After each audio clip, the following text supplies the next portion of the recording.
Chapter 1: The New Professional Standard: Why Markets and Communication Matter. The landscape of professional excellence has undergone a silent but violent shift. For decades, the mantra of the ambitious was singular: specialize. We were told that if we sharpened our technical edge until it was keen enough to cut through the noise, the world would naturally beat a path to our door. But in an era defined by hyper-competition and automated intelligence, technical mastery has transitioned from a competitive advantage to a mere entry requirement. Today, the most brilliant minds often find themselves stalled in middle management, or worse, sidelined in market shifts they never saw coming. The true architects of modern success are no longer just craftsmen. They are navigators who understand that a skill without a market, and a market without a voice, is a ship without a rudder. To thrive in this new reality, one must adopt what I call the dual-engine approach. Imagine a high-performance aircraft. It requires two distinct turbines to achieve lift and maintain stability. The first engine is market awareness, the ability to look beyond your immediate tasks to understand the shifting tides of supply, demand, and economic relevance. It is the external vision that ensures you are solving problems people actually care about. The second engine is mastering influence, the internal mechanism of communication that translates your value into a language that moves people to action. Without the first, you are a loud voice with nothing of substance to offer. Without the second, you are a silent genius whose impact is capped by your own inability to be heard. The synergy between these two pillars is the new professional standard. When you marry an acute understanding of market dynamics with the persuasive power of strategic communication, you develop what I call the core compass. This is not just a toolkit for getting promoted or closing a deal. It is a foundational shift in how you inhabit your career. Most people spend their lives reacting to the gravity of their industries, but those with a calibrated compass begin to bend that gravity in their favor. This book is designed to help you construct that compass, ensuring that as the professional world grows more volatile, your path remains not just visible, but within your control. Chapter 2: Decoding the Marketplace: A Primer on Value Exchange. To understand the marketplace, we must first strip away the high-frequency static of blinking green tickers and the sterile jargon of televised analysts.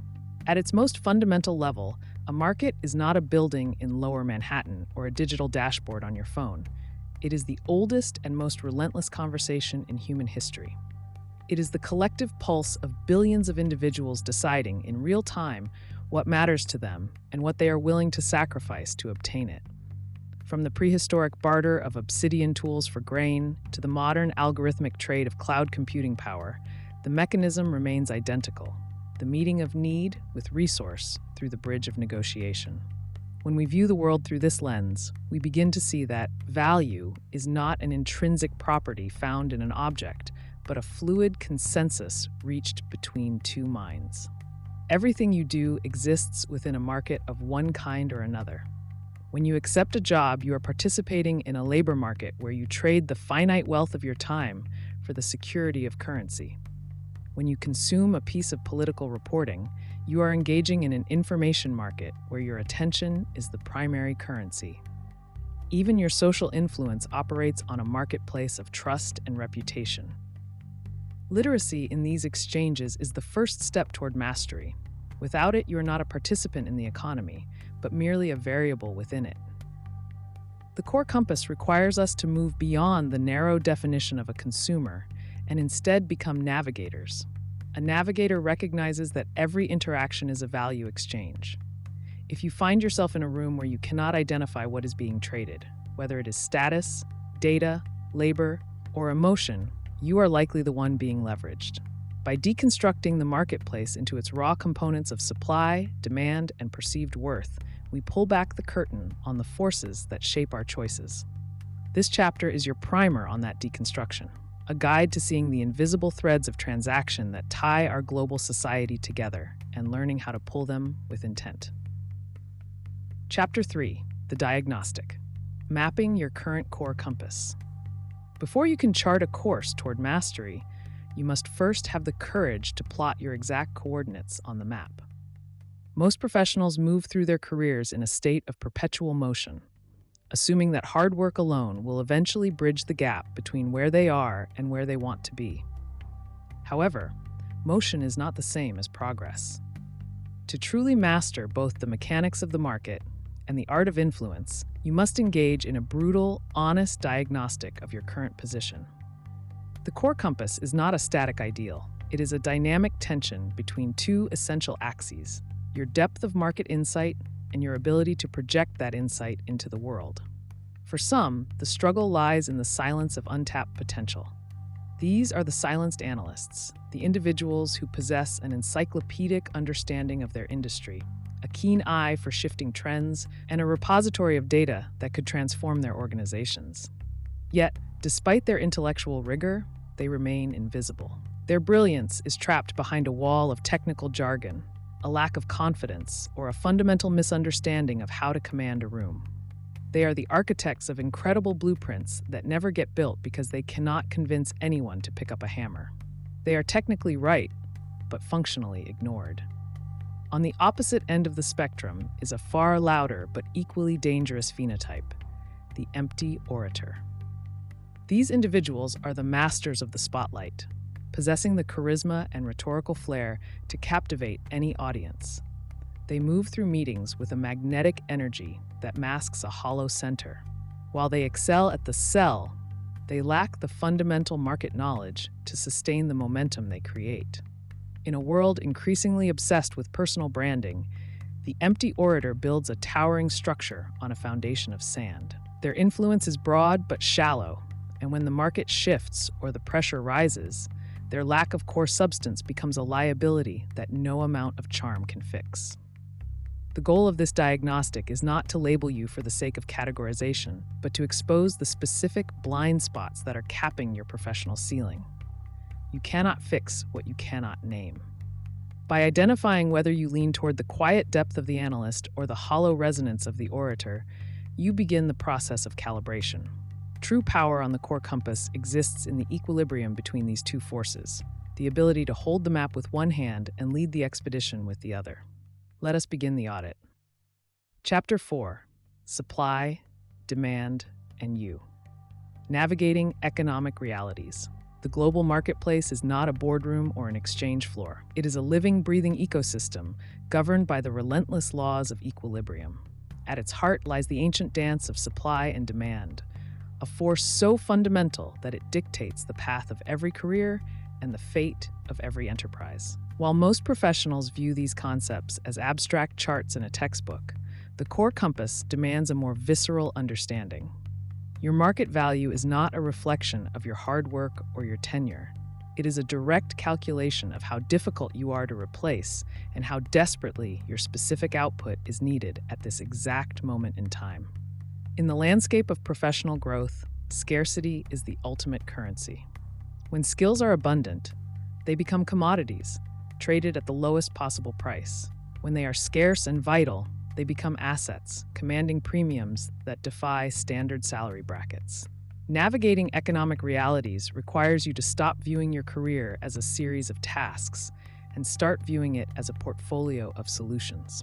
To master influence, you must position yourself at the intersection of high desirability and low availability. If you are doing what everyone else is doing, you are competing on price. If you are doing what others cannot, you are competing on value. Spotting the undersupplied skill is the hallmark of a strategic leader. The modern economy is littered with stagnant professionals who mastered the tools of yesterday, ignoring the emerging gaps in the current market.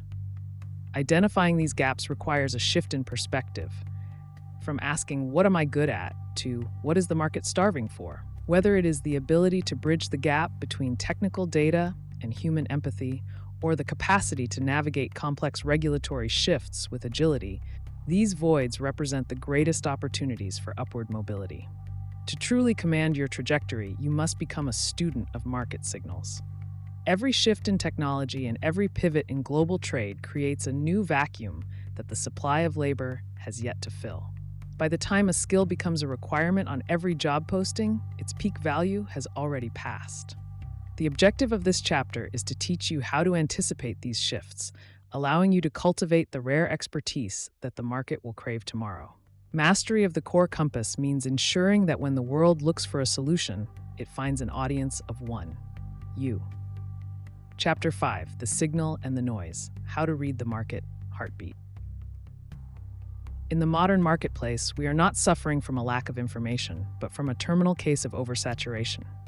Every morning, the professional horizon is obscured by a blizzard of data points: breaking news alerts, viral social media trends, fluctuating indices, and the relentless ping of internal notifications. To the untrained eye, this chaos represents the market heartbeat. In reality, most of it is mere static, the frantic, meaningless buzzing of a system in constant motion. To find your direction, you must master the art of the filter. You must learn to distinguish the high-fidelity signal that indicates a tectonic shift from the superficial noise that merely creates anxiety. True market masters do not react to every ripple on the surface. They watch the deep water currents. Reading the market heartbeat requires an almost clinical detachment from the breaking news cycle, which is designed to capture attention rather than provide utility. The signal is found in the confluence of three specific streams: high-impact economic indicators that dictate consumer behavior, the quiet movement of institutional capital, and the unvarnished internal metrics that reflect your organization's actual health. Everything else is a distraction. If a piece of information does not fundamentally change your strategic trajectory or clarify a specific risk, it belongs in the bin of noise. The core compass.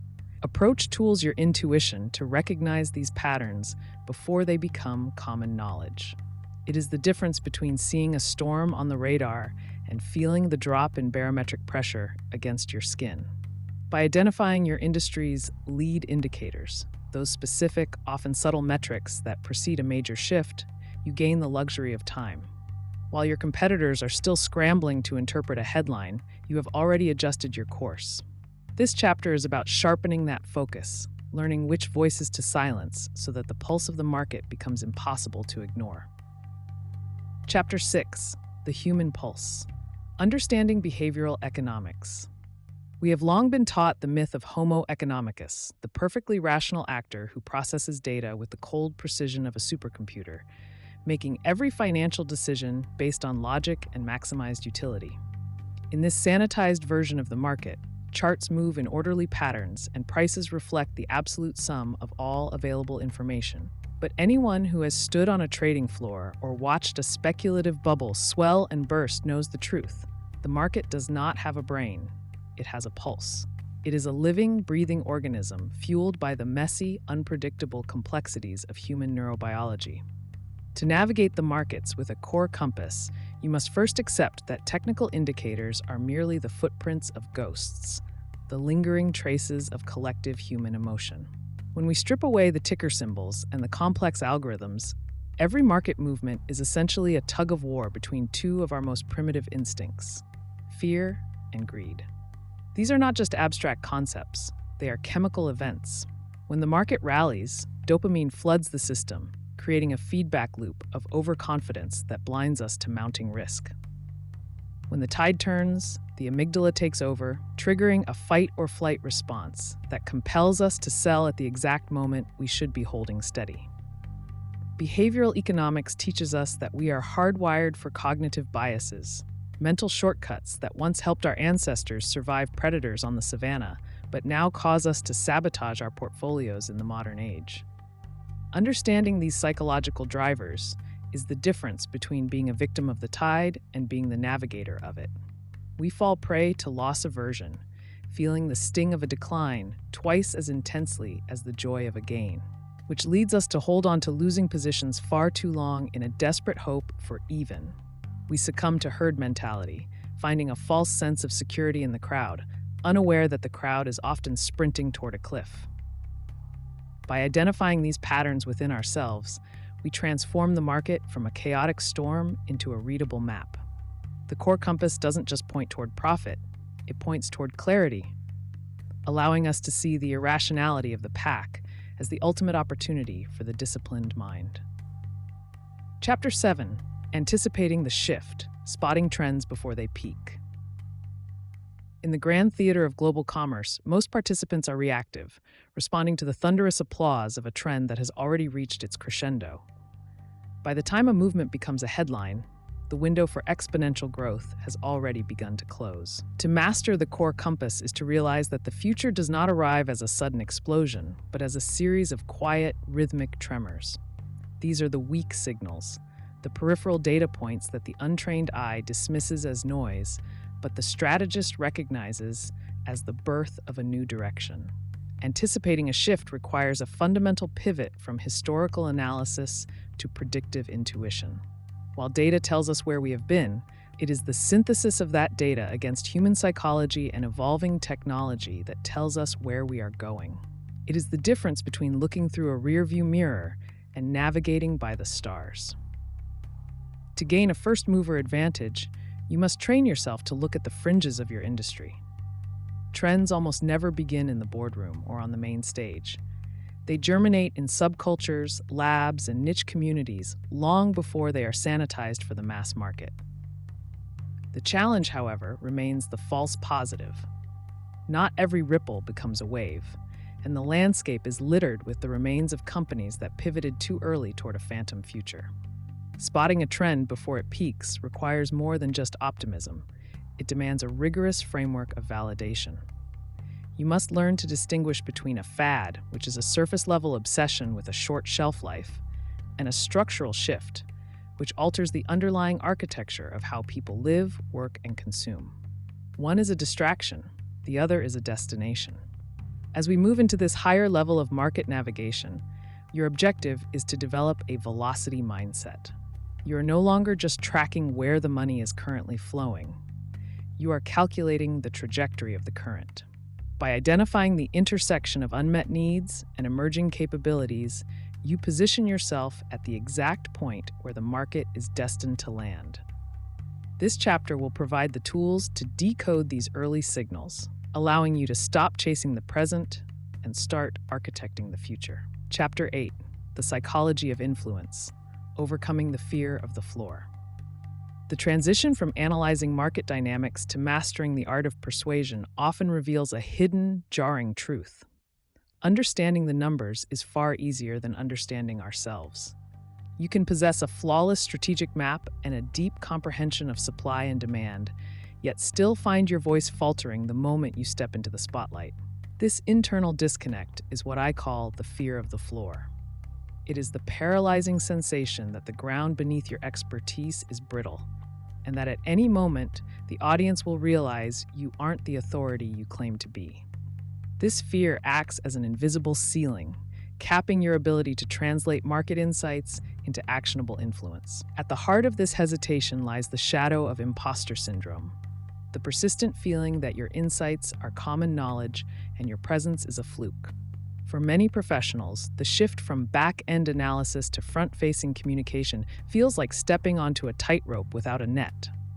We worry that a single stutter or a missed data point will shatter our credibility completely.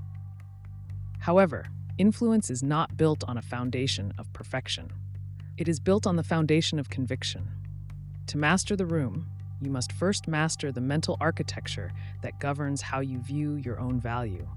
Overcoming the fear of the floor requires a fundamental recalibration of your psychological baseline. It involves moving away from an internal focus, how do I look?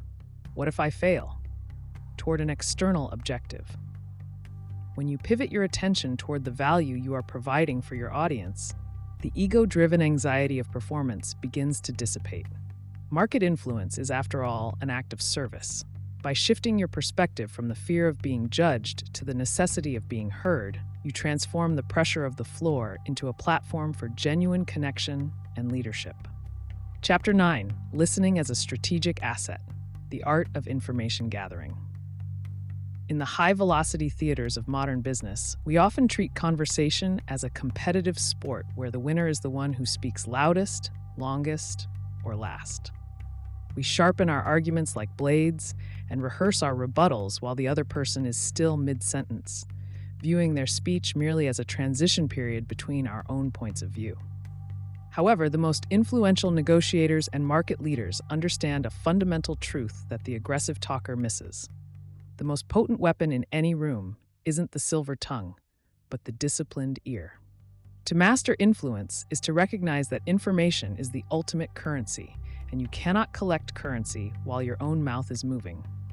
High-stakes listening is not a passive act of politeness. It is an aggressive form of intelligence gathering. It requires a shift from waiting to speak to listening to learn, transforming a standard exchange into a diagnostic tool. When you practice tactical silence, you create a vacuum that the other party feel compelled to fill. In that space, they reveal more than just their data points. They reveal their anxieties, their underlying motivations, and the hidden levers of their decision-making process. By shifting your focus from your own performance to their perspective, you begin to map the internal terrain of your counterpart, identifying the exact coordinates where their needs intersect with your goals. To turn listening into a strategic asset, one must employ the dual techniques of active and reflective engagement. This means listening not just for the content of the words, but for the subtext, the hesitations, the shifts in tone, and the unsaid that lingers in the air. Reflective listening acts as a forensic tool, allowing you to mirror back what you've heard to ensure absolute clarity while demonstrating a level of empathy that disarms even the most guarded skeptic. When a stakeholder feels truly heard, their psychological need for status is satisfied, their defenses lower, and the path to genuine influence clears.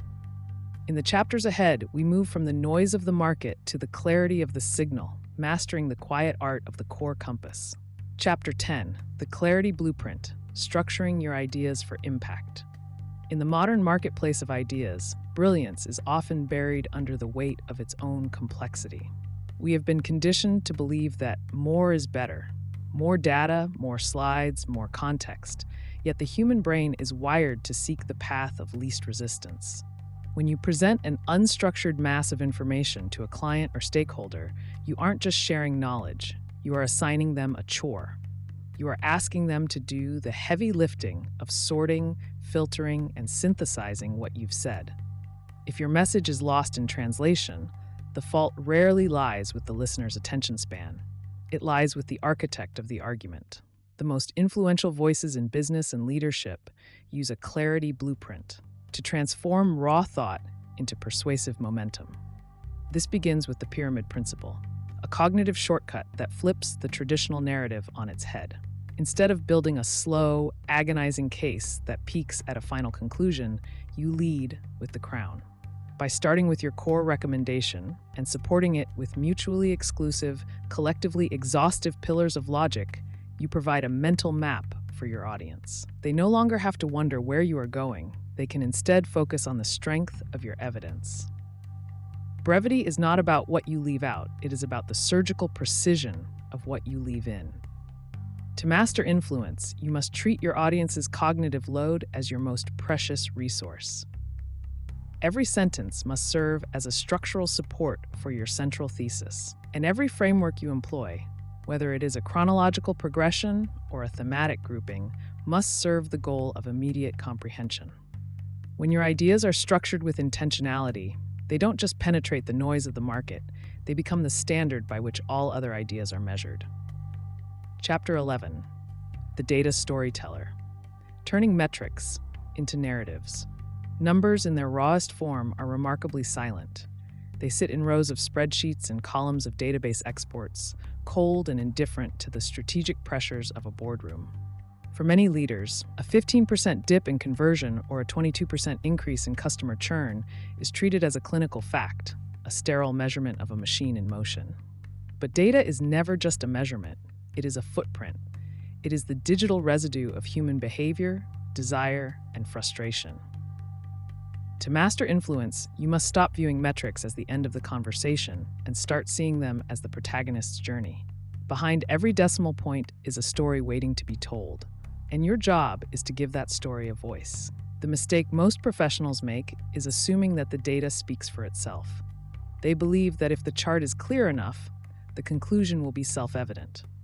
However, logic may open the door, but narrative is what walks people through it. When you present a data story, you are translating the abstract into the emotional. Instead of reporting that market share increased by 4%, The data storyteller explains how a pivot in brand messaging resonated with a neglected demographic, sparking a grassroots loyalty that the competition didn't see coming. You are not just presenting a trend line, you are documenting a victory, a warning, or a transformation. To turn dry statistics into a compelling narrative, you must first find the inciting incident within your metrics. Every dataset has a turning point, a moment where the status quo shifted. Perhaps it was the day the bounce rate spiked after a site redesign, or the month that referral traffic surpassed organic search. By identifying these pivots, you create a narrative arc. The challenge we faced, the intervention we staged, and the outcome we achieved. This structure moves stakeholders because it provides context. It replaces the what with the why, transforming a static report into a strategic roadmap. Great data storytelling requires the courage to edit. In the pursuit of being thorough, many analysts drown their audience in a sea of secondary metrics, fearing that leaving something out will diminish their credibility. In reality, the opposite is true. Clutter kills influence. The core compass approach demands that you strip away the noise until only the vital organs of the story remain. You must ask yourself, what is the single most important truth these numbers are trying to reveal? Once you find that truth, every chart, every bullet point, and every anecdote must serve to illuminate it. Only then can your data move from the screen into the minds and the decisions of your audience. Chapter 12, Silent Authority, Mastering Nonverbal Communication. Before a single word is uttered or a single slide is projected, the room has already made its decision about you. Influence is often mistaken for a verbal chess match, but in reality, it is an atmospheric shift. It is the subtle geometry of your posture, the deliberate stillness of your hand, and the invisible frequency of your presence. In the high-stakes arena of the global market, silent authority is the baseline, the unwavering signal that tells your audience you are not just a participant in the conversation, but the anchor of it. Mastering this level of nonverbal communication is about closing the gap between the message you intend to send and the one that is actually received. The modern leader must navigate two distinct theaters of influence, the physical boardroom and the digital square. In person, authority is measured in the expansion of space and the control of tempo. It is the ability to hold eye contact long enough to build trust, yet softly enough to invite collaboration. It is the micro pause, that brief, intentional silence before answering a difficult question, which signals composure rather than hesitation. To project authority is to move with a sense of purpose that suggests your time is valuable, but your attention is absolute. In the virtual realm, the rules of engagement shift, but the demand for presence remains. When you are reduced to a two-dimensional box on a screen, your nonverbal cues must be more intentional and refined. The virtual gaze, looking directly into the lens rather than at the faces on the monitor, becomes the digital equivalent of a firm handshake. Your voice, stripped of the physical warmth of a room, must carry the weight of your conviction through tone and cadence alone. Whether you are adjusting your frame to show more of your torso to signal transparency or modulating your pitch to underscore a critical point, you are engineering an environment of confidence. True mastery, however, lies in the balance between authority and empathy. A leader who projects nothing but power becomes an island, respected but isolated. The core compass requires a duality of presence, the strength to lead and the warmth to listen. This is seen in the empathetic lean, a slight tilt of the head or a shift in weight toward a speaker that signals genuine engagement. When you align your internal state with these external signals, your body language ceases to be a performance and becomes a reflection of your character. You don't just act like an authority, you become the steady center around which the market turns. Chapter 13, Negotiating with Knowledge. Using market data as leverage information is the silent partner in every room, the invisible weight that tips the scales before a single word is even spoken. In the high-stakes arena of negotiation, most people rely on the strength of their personality or the urgency of their need. But these are fragile anchors. True leverage is built on a foundation of cold, hard market reality. When you walk into a negotiation armed with comprehensive data, you are no longer asking for a favor. You are presenting a conclusion that the market has already reached. You are not just a participant in the conversation. You are the one defining the parameters of what is reasonable, fair, and inevitable. Consider the traditional salary negotiation, an exercise often fraught with anxiety and guesswork. Most professionals approach this by highlighting their personal dedication or their rising cost of living, both of which are internal metrics that hold little sway over a company's bottom line. To navigate this with a core compass mindset, you must pivot from what I want to what the market dictates. By presenting granular data on industry benchmarks, specialized skill premiums, and regional demand curves, you transform the dialogue.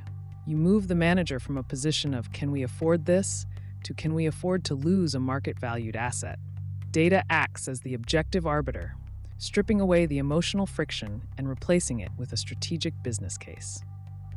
This principle extends far beyond individual compensation into the structural heart of business, vendor contracts, and internal resource allocation.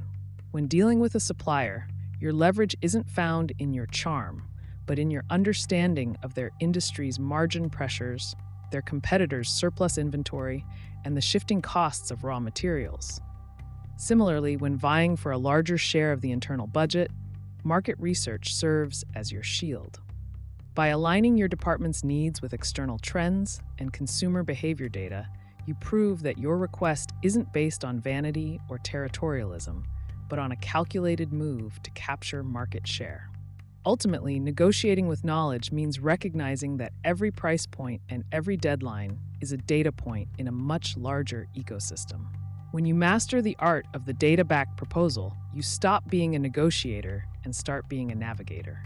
You learn to spot the silent no's before they are uttered and bypass them with facts that cannot be ignored. In this chapter, we will break down the mechanics of gathering this leverage and, more importantly, the psychological timing of when to deploy it to ensure that the final agreement is always oriented toward your true north. Chapter 14, The Universal Translator, Tailoring Your Message to Every Level. In the high-stakes theater of modern business, the greatest barrier to progress isn't usually a lack of intelligence, it is a failure of translation. You may have developed the most sophisticated algorithmic solution in your industry, but if you describe it to the CEO using the same granular vocabulary you use with your engineering team, you will watch their eyes glaze over in real time. To lead effectively, you must become a linguistic chameleon, capable of stripping away the scaffolding of your expertise to reveal the structural integrity of your ideas. This is not about dumbing down your brilliance. It is about respecting the currency of your listeners' time and the specific metrics by which they measure success. The secret to this universal translator mindset lies in identifying the primary driver of each audience segment. When speaking to technical experts, your currency is precision and rigor. They need the how and the why to trust your logic. However, when you step into the wood-paneled quiet of the C-suite, the currency shifts abruptly to risk, ROI, and strategic alignment. A chief financial officer doesn't need to know the lines of code that failed during beta testing. They need to know how the final product mitigates market volatility. Mastering influence means learning to pivot your delivery so that the message remains intact while the medium evolves to fit the room. To communicate with the general customer, you must perform yet another transformation, shedding the jargon of the boardroom for the language of utility and emotion. While the executive seeks a bottom-line result, the consumer seeks a bridge between their current frustration and a desired future state. The core compass allows you to maintain a singular, unwavering truth, your North Star message, while recalibrating the frequency of your broadcast. By learning to code switch between these distinct tiers of influence, you ensure that your message isn't just heard, but internalized, making you the indispensable link in every chain of command. Chapter 15, Managing Friction, Communicating Through Conflict and Crisis. In the high-stakes arena of market influence, friction is not a sign of failure. It is a byproduct of motion. When you push a bold idea into a crowded room, the atmosphere thickens with natural resistance. Too often, professionals mistake this resistance for a personal veto, retreating into a defensive crouch or escalating into unproductive aggression. True communicative resilience, however, lies in the ability to stand in the heat of a crisis or a scathing critique without melting. It is the art of maintaining your core compass when the needles of everyone else's instruments are spinning wildly in the face of uncertainty. Handling difficult questions is the first true test of this resilience. When a stakeholder or a skeptic fires a pointed inquiry aimed at the foundation of your strategy, your physiological response, the spike in cortisol, the tightening of the chest, often dictates your downfall before you even speak. Poise is reclaimed by decoupling the person from the pressure. By viewing a sharp question as an invitation to clarify rather than an assault to survive, you transform the dynamic from a defensive battle into a collaborative investigation. The goal is not to win the argument, but to stabilize the environment through a steady, unflappable presence that signals you are more committed to the solution than your own ego. Yet, even the most prepared leaders will encounter the free fall of an unsuccessful meeting or a sudden professional conflict. In these moments, the pivot becomes your most powerful tool. Navigating a crisis requires the discipline to acknowledge the friction without being consumed by it. Instead of forcing a dead-end narrative, a resilient communicator learns to pause, recalibrate the room, and steer the conversation back toward shared objectives. By mastering the grace of the pivot, you ensure that conflict does not become a terminal point, but rather a necessary friction that refines your ideas and proves your mettle under pressure. Chapter 16, The Art of the Pitch, Selling Ideas to Skeptical Stakeholders. The primary reason most brilliant ideas die in the boardroom isn't a lack of merit, it is the presence of friction. When you present a proposal to a skeptical stakeholder, you are not just asking for their approval, you are asking them to shoulder the perceived weight of risk, resource allocation, and potential failure. A high-friction pitch feels like an uphill climb, a heavy lift that requires the stakeholder to reorganize their priorities just to accommodate your vision. To master the art of the pitch, you must stop being a salesperson and start being a friction reducer. The goal is to craft a proposal so seamlessly aligned with the organization's existing inertia that saying yes feels like the natural next step rather than a jarring detour. Low-friction proposals are rooted in the discipline of radical empathy. Before you open your mouth, you must map the internal market of the organization. What are the current pressures keeping your stakeholders awake at night? What are the metrics they are being judged on this quarter? If your idea, no matter how revolutionary, requires them to sacrifice their primary objectives, you have already lost. Influence is found in the overlap between your ambition and their necessity. You must frame your idea as the missing piece of their current puzzle, demonstrating that your proposal doesn't just work, but that it specifically lubricates the path toward the goals they are already pursuing. To achieve this, you must master the architecture of a small yes. Instead of demanding a total commitment of budget and headcount up front, a low-friction pitch offers a low-stakes point of entry. It proposes a pilot, a prototype, or a phase 1 trial that allows the skeptic to test the waters without the fear of drowning. By lowering the cost of failure, you simultaneously lower the barrier to entry. This approach transforms the stakeholder from a gatekeeper into a partner. When you present a plan that accounts for existing constraints and offers a clear, low-risk path forward, the natural resistance of the skeptic begins to melt, replaced by the momentum of a shared objective. Chapter 17. Digital Mastery, Leading Conversations Across a Screen. The digital interface is no longer a temporary bridge. It is the primary theater of modern commerce. In this borderless landscape, the traditional cues of leadership, the firm handshake, the commanding physical presence, and the subtle energy of a shared room, have been compressed into a grid of pixels and a stream of text. To lead in this environment, you must acknowledge that the screen is not a barrier to influence, but a new set of optics. Mastering the digital domain requires a recalibration of your core compass, shifting from the accidental charisma of the office hallway to a radical, intentional clarity that cuts through the noise of a globalized workspace. Building rapport across a screen demands a heightened sensitivity to the digital shadow you cast. When physical proximity is removed, every email, Slack message, and video call carries disproportionate weight. Influence in a virtual setting is built on the pillars of predictability and presence. It is the art of being loud through active listening and visible through consistent, high-value contributions. You are no longer managing people in a physical space. You are managing the narrative of your reliability. Every interaction is an opportunity to anchor your authority, proving that your leadership is not tethered to a zip code, but to the strength of your ideas and the precision of your delivery. However, the greatest challenge of the virtual world is the loss of the limbic resonance that occurs naturally when humans occupy the same room.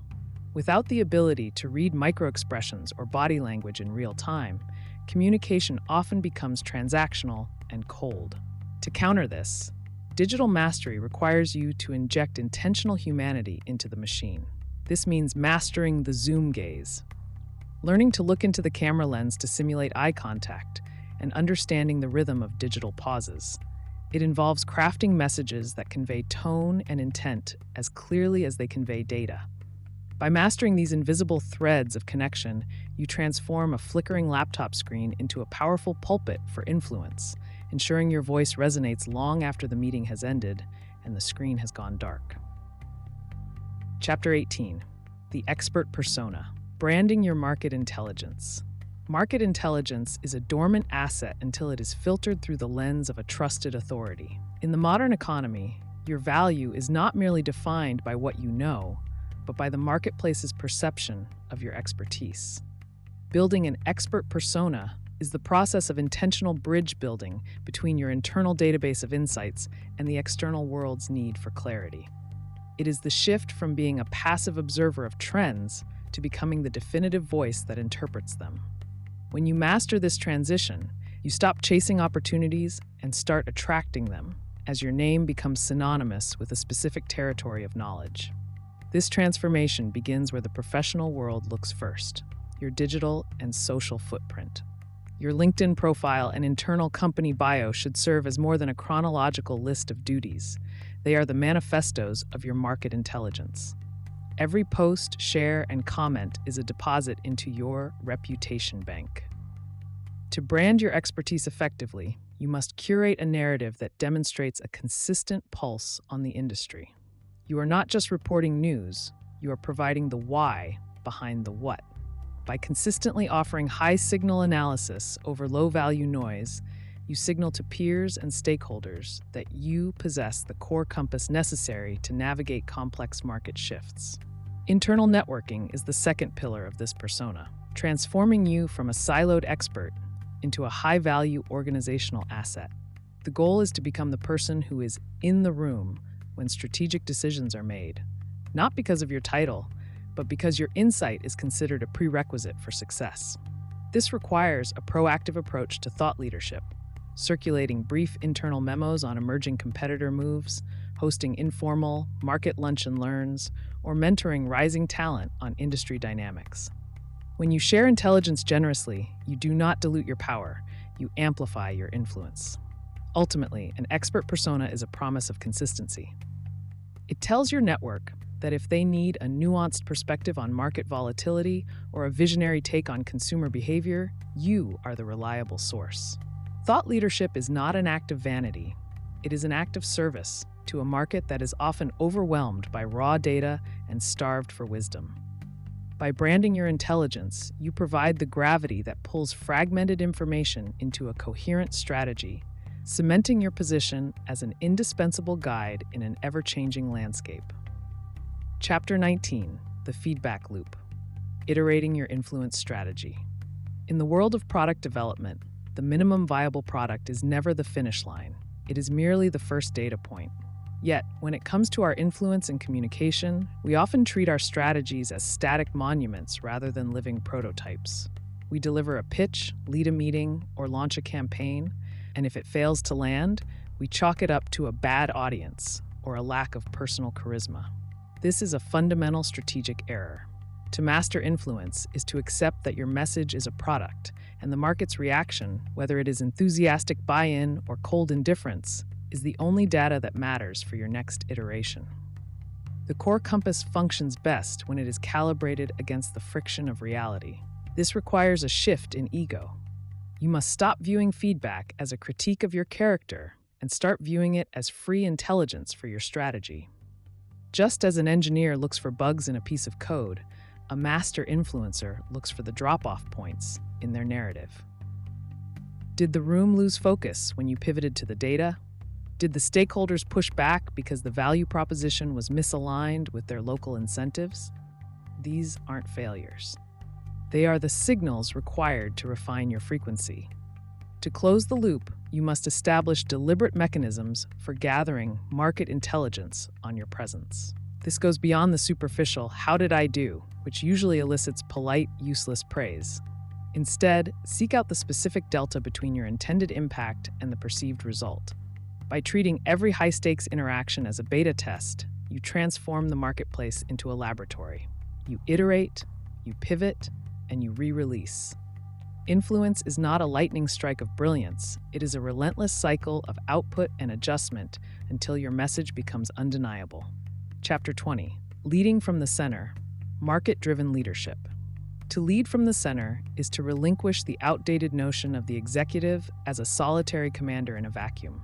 True market-driven leadership functions as a high-frequency conduit, bridging the gap between the volatile signals of the outside world and the focused execution of the internal team.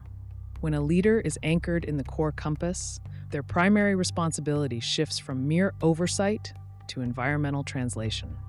You are no longer just managing people. You are managing the flow of reality, ensuring that every developer, salesperson, and administrator understands exactly how their daily output intersects with the shifting needs of the marketplace. Communication, in this context, is not a soft skill. It is a strategic imperative. When market conditions dictate a sudden pivot, a team without a clear why will view the change as chaos or incompetence. However, a leader who masters influence uses market data as the narrative backbone for action.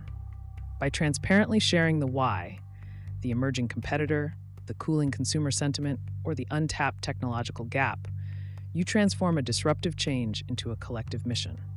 You are not asking your team to follow a whim. You are inviting them to respond to a challenge that the market has already issued. This alignment creates a culture of agility where the market, rather than the manager, becomes the ultimate arbiter of truth. When the team is attuned to the same market realities as the leadership, the friction of hierarchy begins to dissolve.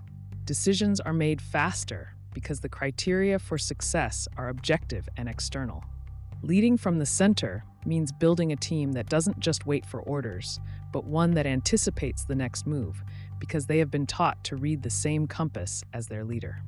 This is how management evolves into true influence. By empowering your people to navigate the market with as much clarity and conviction as you do. Chapter 21. Tactical timing. When to speak and when to act. In the high-stakes theater of market volatility and interpersonal negotiation, the most potent weapon is rarely the loudest voice or the fastest trade. It is the mastery of the pause. The ancient Greeks refined this concept into a single elegant word, kairos. Unlike chronos, which measures the mechanical, sequential ticking of a clock, kairos represents the qualitative nature of time, the fleeting moment when an opening appears and the atmosphere is ripe for a decisive strike. In the professional world, understanding kairos means recognizing that a brilliant idea delivered at the wrong moment is indistinguishable from a failure. Whether you are pitching a transformative merger or entering a saturated sector, your success is tethered less to the what and more to the when. To master influence, one must first embrace the strategic power of silence. In conversation, we often rush to fill the void, fearing that a lull signals a loss of control. In reality, the silence is where the gravity shifts. Effective communicators treat pauses like an investor treats a market correction, as a chance to observe the underlying shift before committing resources. By withholding your input until the precise moment of maximum receptivity, you force your audience to lean in, transforming your words from mere background noise into a catalyst for action. This is the discipline of tactical patience, the ability to let the noise of the market or the turbulence of a meeting settle until the path to the core becomes visible. Translating this to the financial landscape requires a detachment from the frantic rhythm of the crowd. The temptation to do something is the greatest enemy of the core compass. True market mastery involves a rigorous waiting period where you align your internal logic with external opportunity. Entering a position is not merely about identifying a trend. It is about waiting for the moment when the risk-to-reward ratio reaches a breaking point, the instant where the tension is greatest and the potential energy is ready to convert into kinetic gain. When you synchronize your actions with these opportune windows, you are no longer fighting the current, you are harnessing it.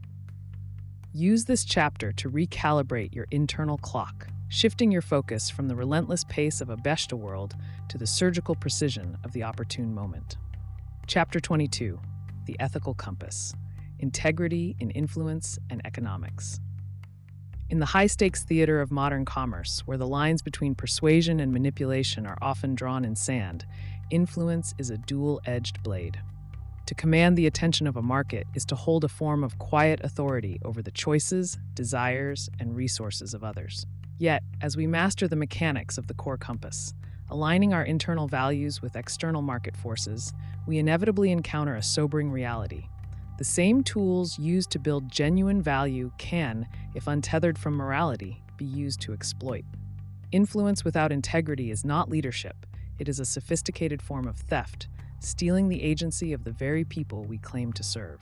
The temptation to prioritize short-term conversion over long-term trust is a gravity that pulls at every entrepreneur and communicator.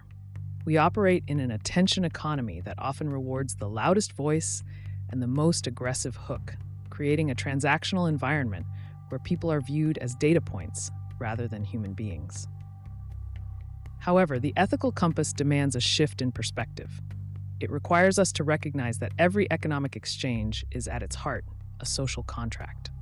When we use our communicative power to nudge a consumer or a client, we are making a promise that the value we provide is equal to the trust they have invested.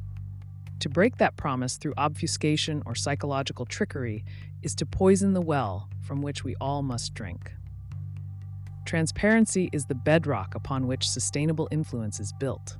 It is the willing disclosure of intent, a refusal to hide behind the fine print of our professional interactions.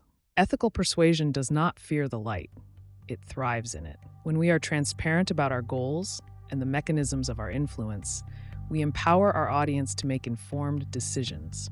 This creates a feedback loop of credibility that outlasts any singular campaign or product cycle. In the architecture of the core compass, integrity acts as the magnetic north. It provides the steady orientation necessary to navigate the turbulent waters of the market without losing our way. Ultimately, the responsibility of those who wield influence is to act as stewards of the marketplace.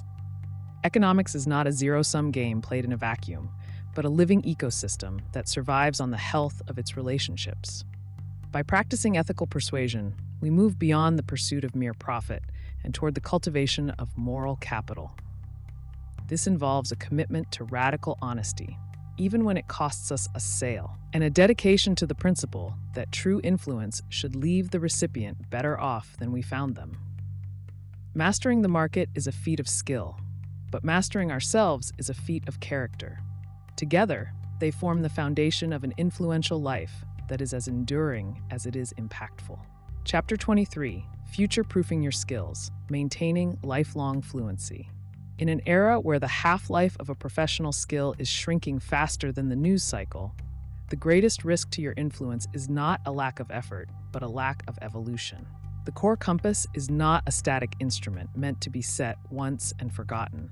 It is a dynamic guidance system that requires constant recalibration against the shifting magnetic fields of technology, culture, and market psychology.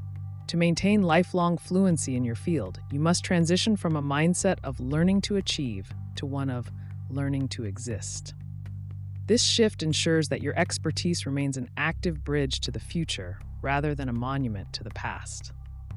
Avoiding intellectual stagnation requires a deliberate embrace of the beginner's mind, even when you have reached the pinnacle of your career. The moment we believe we have fully mastered the mechanics of influence is the exact moment our compass begins to drift. To future-proof your trajectory, you must build a personal infrastructure for continuous discovery, one that treats curiosity as a rigorous discipline rather than a sporadic impulse.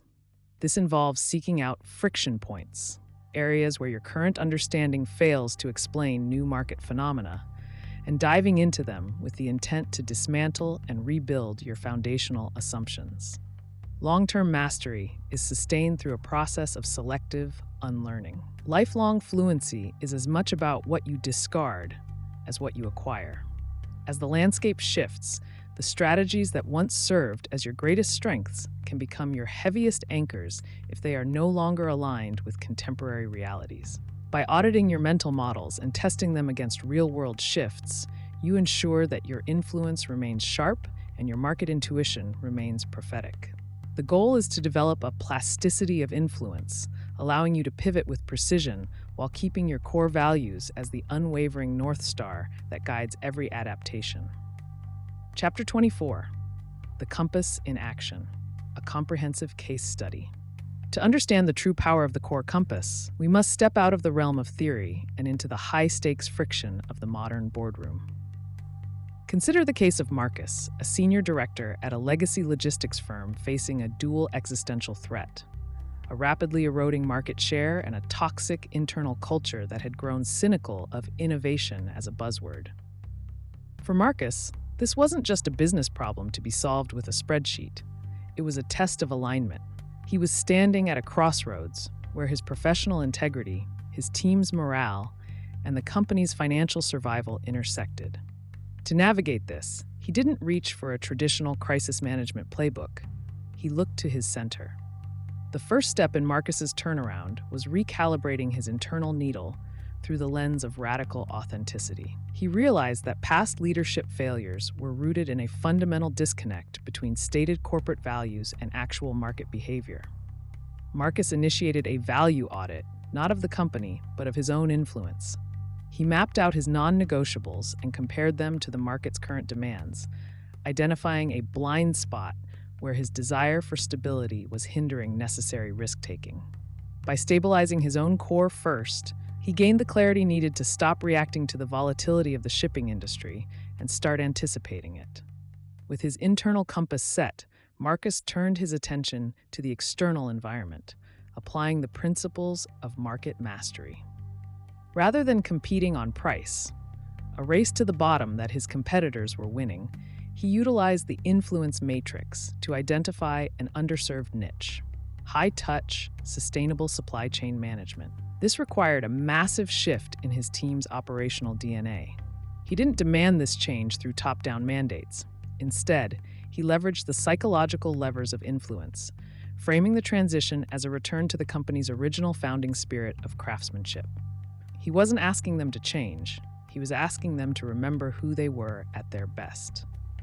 The climax of this journey arrived during a pivotal negotiation with a global retail giant.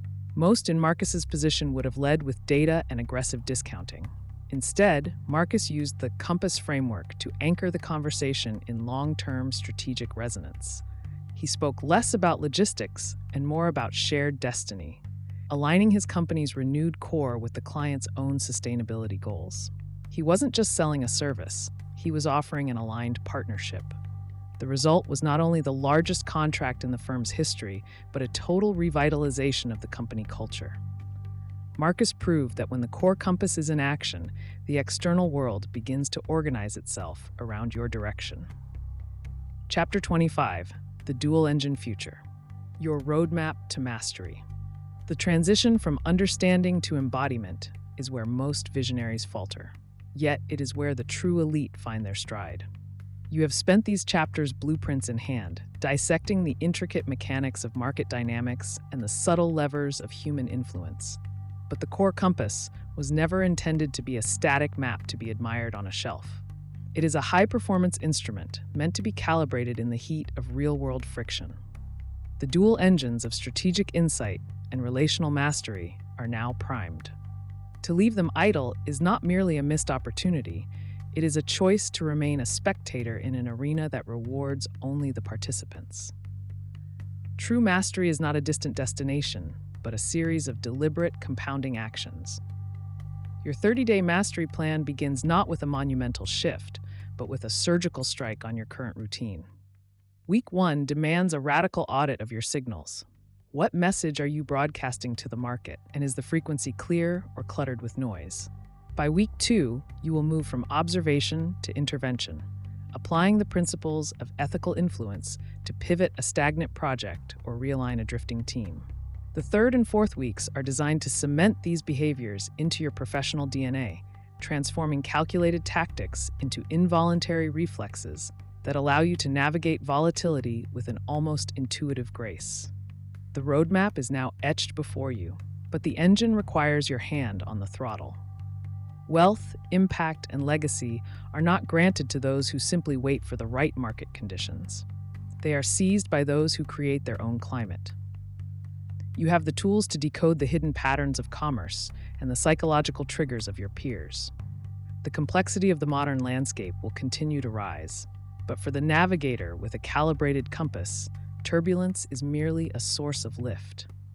This is your moment to bridge the gap between knowing and doing. Take the first step on your 30-day plan today, not tomorrow, not when the quarter ends, but right now. The market is waiting for a leader who can speak its language while simultaneously changing the conversation. Own the data, master the influence, and begin your ascent. The future does not belong to the loudest voice in the room, but to the one who understands the pulse of the crowd and has the courage to direct its beat. Lead the market, lead the conversation. Start now.